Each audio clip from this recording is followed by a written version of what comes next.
The forest did not welcome them. As Io and Zainab stepped onto the glowing path, the light beneath their feet dimmed, as though testing their resolve.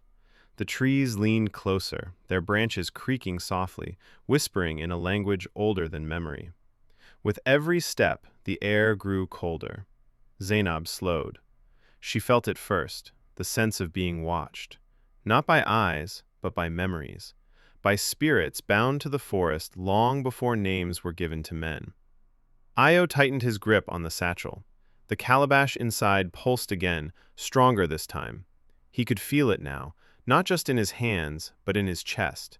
It was calling something awake. They reached a clearing. At its center stood a tree unlike the others. Its trunk was split with age, glowing symbols carved deep into its bark.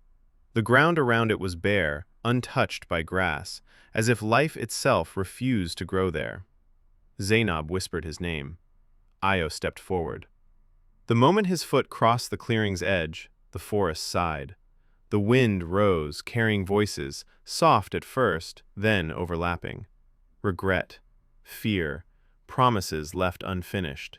The past was speaking. From the shadows, shapes began to form. Not one debt collector, but many echoes of it, fragments of souls who had failed to pay what they owed. They did not attack. They simply watched, bound to the place where their courage had ended. Io's breath shook.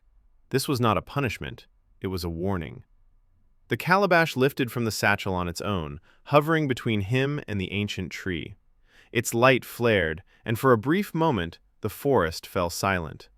Then the tree spoke, not in words, but in truth. Io saw it all, the origin of the debt, the choice his ancestor had made, the power borrowed without understanding its cost. The debt was never meant to destroy him, it was meant to be returned.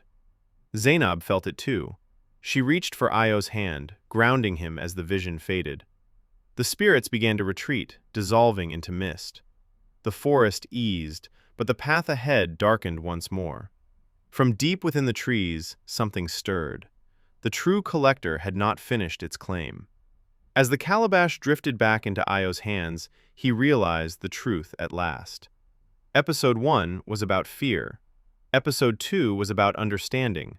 And understanding, he knew, would demand a greater price. Somewhere ahead, the debt collector waited. Not to chase, but to judge.